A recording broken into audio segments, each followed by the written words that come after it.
Morning children, class 6। आज हम लोग देखेंगे साइंस में लेसन 5। ठीक है, इसमें जो है हम परिवर्तन के विषय में पढ़ेंगे। हमारे चारों ओर होने वाले परिवर्तन। प्रकृति में आप देखते हैं परिवर्तन होते हैं, सुबह होती है, दिन होता है, रात होता है। इस तरह से दिन रात में भी कभी उजाला होता है और कभी अंधेरा होता है। इसी तरह से आप देखते हैं दूध जो है दही जम जाता है, बीज का अंकुरण हो जाता है, फल जो है कच्चे होते हैं, फिर फल पक जाते हैं, लोहे की कील में जंग ले आना। ये सब क्या है? ये एक प्रकार का परिवर्तन है। दिन का रात में बदलना, रात का दिन में बदलना, ये सब परिवर्तन के ही उदाहरण हैं। परिवर्तन के कारण हमारे चारों हम देखते हैं कि उसके कारण जो है परिवर्तन के कारण चीज़ों की आकृति में बदलाव आ जाता है, उनके रंग में परिवर्तन आ जाता है और रूप में परिवर्तन आ जाता है। आप देखते हैं कि फल जो है ये कुछ समय के पश्चात पक जाते हैं तो उसकी आकृति में भी और उसके रंग में भी परिवर्तन आ जाता है। परिवर्तनों का वर्गीकरण। परिवर्तन जो है दो तरह के होते हैं, एक होता है प्राकृतिक और दूसरा होता है मानव निर्मित। पहला क्या हुआ? प्राकृतिक।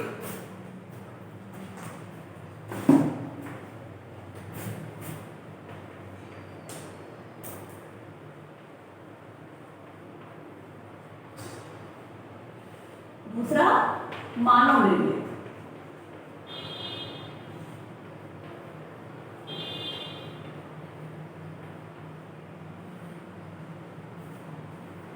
प्रकृति में जो परिवर्तन स्वयं होते रहते हैं उन्हें प्राकृतिक परिवर्तन कहते हैं।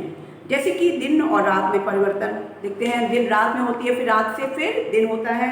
इसी तरह से मौसम में भी परिवर्तन होता है, वर्षा गर्मी आती है, ठंड आती है, इस तरह से परिवर्तन मौसम में भी होता रहता है। पौधा जो आज छोटा है वो थोड़े दिनों बाद बड़ा हो जाता है, तो पौधे के भी में भी परिवर्तन आता है, फूल फल में बदल जाता है। इसी तरह से जो बच्चा है वो बड़ा हो जाता है, फिर धीरे धीरे वृद्ध हो जाता है, इस तरह से उसमें भी परिवर्तन आता जाता है। ये सब प्राकृतिक परिवर्तन हुए। मानव निर्मित परिवर्तन क्या है? जो मनुष्य स्वयं परिवर्तन करते हैं, जैसे कि दूध से दही का बनना, भोजन का पकना, आइसक्रीम का बनना और ईंधन का जलना, ये सब क्या है? ये जो है मानव निर्मित परिवर्तन है। परिवर्तन कुछ ऐसे होते हैं जो कि बहुत धीमी गति से होते हैं, उन्हें मंद परिवर्तन कहते हैं। और मंद परिवर्तन होने में कई घंटे, दिन, महीने, सालों लग जाते हैं। ठीक है, जैसे कि बीज का अंकुरण, बीज से जो है पौधा बनता है और पौधे से जो है वृक्ष बनता है, पौधों पर फलों का पकना और लोहे पर जंग का लगना, मौसम में परिवर्तन, ये सब मंद परिवर्तन है और ये जो है धीरे धीरे चलते रहते हैं। जैसे कि बच्चे का वयस्क बदलना, चट्टानों का क्षय होना, ये सब क्या है? ये एक प्रकार के मंद परिवर्तन है। तो ये दो परिवर्तन कौन कौन से हुए? मंद परिवर्तन और तीव्र परिवर्तन।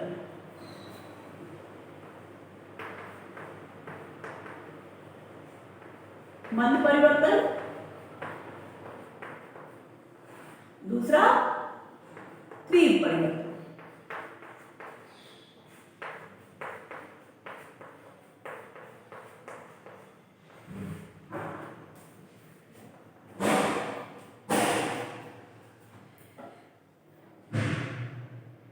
परिवर्तन में क्या है कि कुछ परिवर्तन जो है कुछ सेकंड में हो जाते हैं, जैसे बर्फ से जल में बदलना या पटाखों का जलना या माचिस का जलना, कांच का टूटना, इन सब परिवर्तन को होने में कुछ ही सेकंड लगते हैं। या पेट्रोल का वाष्पित होकर उड़ना, गुब्बारे का फूटना, ये सब तीव्र परिवर्तन है। अब दो परिवर्तन और होते हैं, एक होता है ऐच्छिक और दूसरा होता है अनैच्छिक।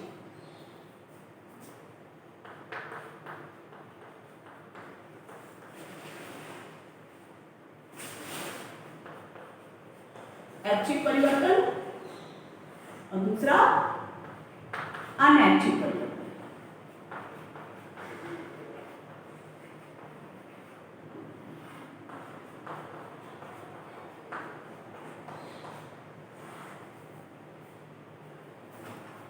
ऐच्छिक परिवर्तन क्या है? कुछ परिवर्तन जो हमारे लिए लाभदायक होते हैं और हमारी इच्छा से होते हैं, उनको ऐच्छिक परिवर्तन कहते हैं, जबकि कुछ परिवर्तन हमारे लिए हानिकारक हैं और वो अनैच्छिक परिवर्तन कहलाते हैं। ऐच्छिक क्या है?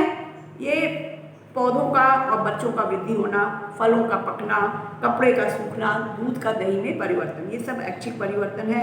अनैच्छिक क्या है? जो हानिकारक है, लोहे में जंग लगना, मनुष्य की मृत्यु होना, वाहन का प्रदूषण का होना और बाढ़ आदि से होने वाला क्षय, ये सब अनैच्छिक क्षय है।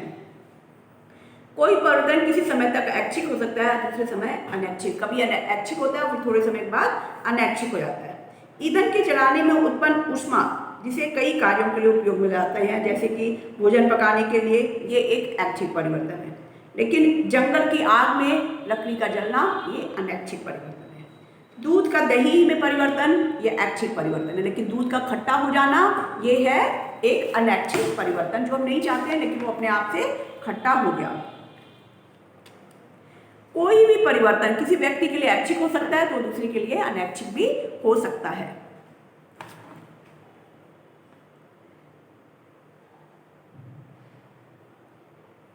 एक लकड़हारे के लिए वृक्ष का कटना एक ऐच्छिक परिवर्तन है और उससे वो पैसा कमाता है। लेकिन दूसरे ये जानवरों के लिए अनैच्छिक परिवर्तन है, वातावरण के लिए ये अनैच्छिक परिवर्तन है, क्योंकि ये वातावरण को असंतुलित करता है।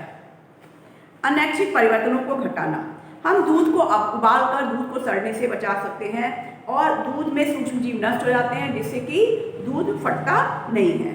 लोहे में हम पेंट कर उसको जंग लगने से बचा सकते हैं। टिन में लेपन कर सकते हैं, जिससे कि उसमें जंग ना लगे। पके हुए फलों को फ्रिज में रखकर हम जो है उसको खराब होने से रोक सकते हैं। तो हम जो है ऐच्छिक परिवर्तनों को घटा सकते हैं। ऐच्छिक परिवर्तनों को बढ़ाना, अब हम चाहते हैं उनको हम बढ़ा भी सकते हैं ऐच्छिक परिवर्तनों को, जैसे ताप बढ़ाकर, उबालकर, रसायनों आदि के प्रयोग द्वारा हम ऐच्छिक परिवर्तनों को बढ़ा सकते हैं। जैसे कि एसिटिलीन गैस अगर है तो हमारे फल जल्दी पक जाते हैं। सर्दियों के मौसम में दूध से दही का बनना मंद हो जाता है।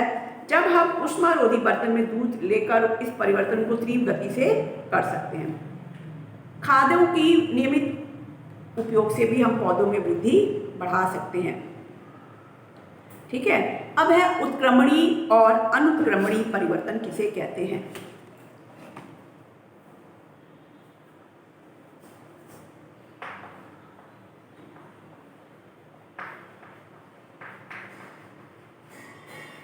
उत्क्रमणीय परिवर्तन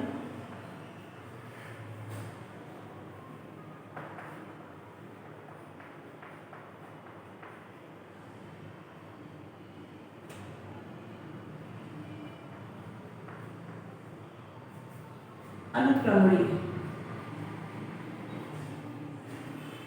परिवर्तन।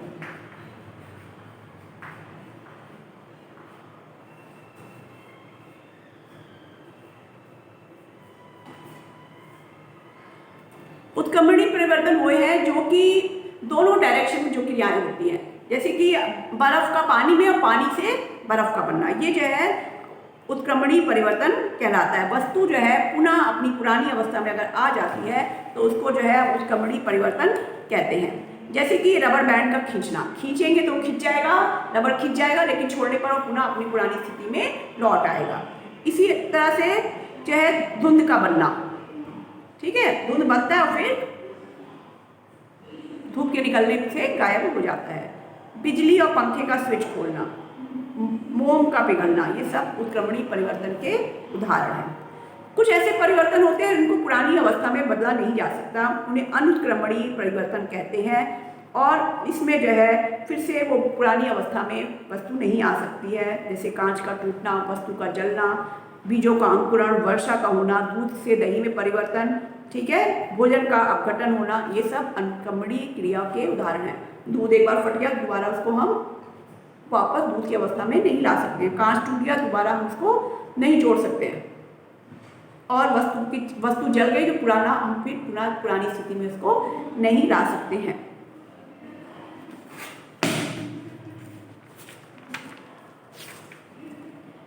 अब देखेंगे आवर्ती और अनावर्ती परिवर्तन।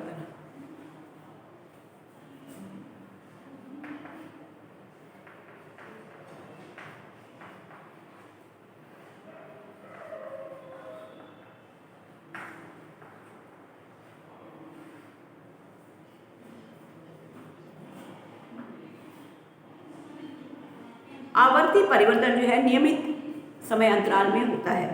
और अनावर्ती जो है ये निश्चित अंतराल में नहीं होता है। वह पदार्थ जो नियमित अंतराल में होते हैं तथा उनकी उपस्थिति का अनुमान किया जा सकता है आवर्ती परिवर्तन कहलाते हैं। जैसे कि पृथ्वी का अपने अक्ष पर घूमना, गतिमान झूले की स्थिति, घड़ी का लोलक और विद्यालय की घंटियों में परिवर्तन, हृदय स्पंदन, ये सब आवर्ती परिवर्तन के उदाहरण हैं। अनावर्ती जो है ये नियमित अंतराल में नहीं होते हैं। जैसे कोई भूकंप आता है, ये ज्वालामुखी फटता है, इसका हम अनुमान भी नहीं लगाया जा सकता है। अब देखेंगे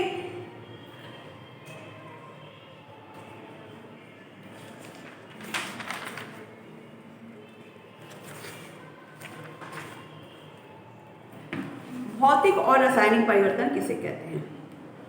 भौतिक परिवर्तन में वह अस्थायी परिवर्तन होता है जिसमें कोई नया पदार्थ नहीं बनता है और ये उत्क्रमणीय होता है। ठीक है, जब एक कांच के ग्लास छोटे छोटे टुकड़ों में टूटता है तो उसका आकार के रूप में परिवर्तन हो जाता है। टूटे हुए ग्लास के पदार्थ ये जो है दोबारा फिर से कांच नहीं बन सकता है। सब्जी का छोटे छोटे टुकड़ों में टूटना, कटना, जल में लवणों का घुलना, जल में चीनी का घुलना, विद्युत बल्ब का चमकना, मिट्टी का आकार देना, इससे जो है वस्तु फिर से अपनी पुरानी स्थिति में आ सकती है।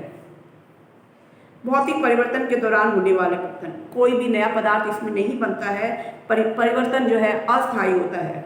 ठीक है, कुछ पदार्थ अवस्था, रूप, रंग, गंध आदि में परिवर्तन हो जाता है। थैंक यू बेटा। साइंस में भी इतना ही करेंगे और जीके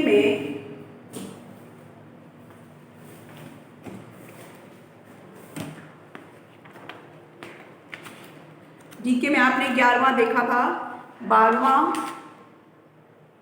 13वां, 14वां,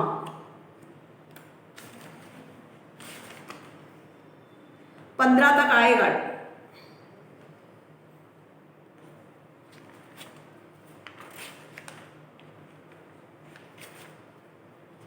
टेस्ट में आपके 15 तक आएगा, इसको आप जीके की बुक से पीछे से भर लेंगे। ठीक है, थैंक यू बेटा।